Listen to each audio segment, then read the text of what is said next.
महाराज हमें क्षमा कर दो, हम इस बुखारा से प्रेम करते हैं।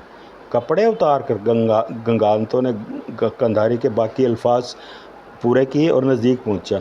हम बुखारा के बिना जी नहीं सकते, तो मर जाओ। कहते गगांतो ने एक कंधारी का चेहरा पकड़ा और उसे दोनों हाथों से पीछे की तरफ झटका दिया। कड़ाक की ध्वनि करती कंधारी की गर्दन की हड्डी टूटी और चेहरा पीठ की तरफ घूम गया। गगांतो ने उसे छोड़ा तो उसी पल आलू की बोरी की तरह जमीन पर जा गिरी।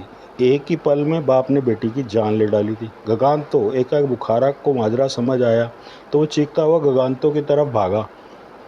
थप थप गगांतो ने दोनों हाथों से अपना पेट थपथपाया, फिर चीख के लिए मुंह खोलता चला गया। अगले ही पल गगांतो के विशालकाय खुले मुंह से गिंगो एक के पीछे एक उछलते चले गए। गिंगो एक छोटे से नेवले नुमा जानवर थे। ये बुखारा घबरा कर पीछे पलटा, पर गिंगो बुखारा के ऊपर झपटते जा रहे थे। जहाँ जगह मिली सुराख करते घुसते चले गए। जैसे किसी दानव के मुंह से आग निकलती है, ऐसे ही गगांतो के मुंह से गिंगो निकल रहे थे और बुखारा का शरीर सुराखों और खून के फव्वारों से गुदड़गू होता जा रहा था। देखने वालों के कलेजे मुंह को आ गए। सभी ने मुंह फेर लिया।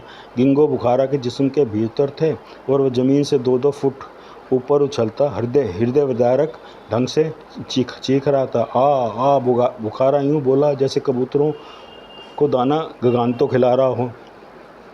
उसी पल बुखारा के जिस्म से खून आलूदा गिंगो उछलते निकले और गगांतो के खुले मुंह में समाते चले गए। शिवनरेश थूकने गिलने लगा। बाकी सैनिक अपने हाहाकारी राजा की शख्सियत का खौफ खाते थर थर काँपने लगे। बुखारा अपनी ज़िंदगी की आखिरी सांसें गिनता बुरी तरह तड़प रहा था। ऊ तभी गगांतो ने लंबी सी आवाज़ निकालते दोनों हाथों से कोई इशारा किया। 8 सैनिकों के घोड़े बुखारा के पास पहुंचे और अपनी अगली टांगें उठाकर बुखारा पर वार करने लगे। पहले ही वार में बुखारा का मलीदा बना और मिट्टी में ही समा गया। इन महान प्रेमियों की कब्र बनाओ, इन्हें एक साथ कब्र में सुलाओ, कोई इन्हें तंग ना करे। ये मेरे बेटी दामाद हैं, आज इनकी सुहाग रात है, कहता गगांतो अपने घोड़े की तरफ बढ़ा।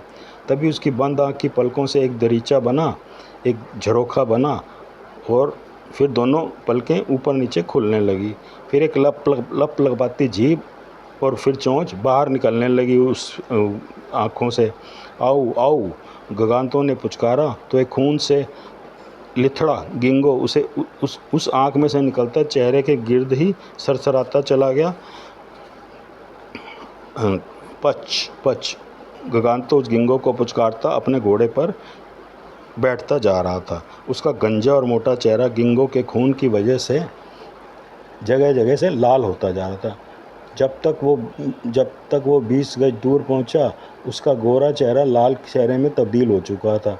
उधर तमाम सैनिक अपने भालों से ज़मीन खोद रहे थे ताकि 2 प्रेमियों की लाशें उसमें भर सकें। सेनापति, तभी एक सैनिक शिवनरेश से बोला, कब तक इस गगांतो की बादशाहत हमें सहनी पड़ेगी?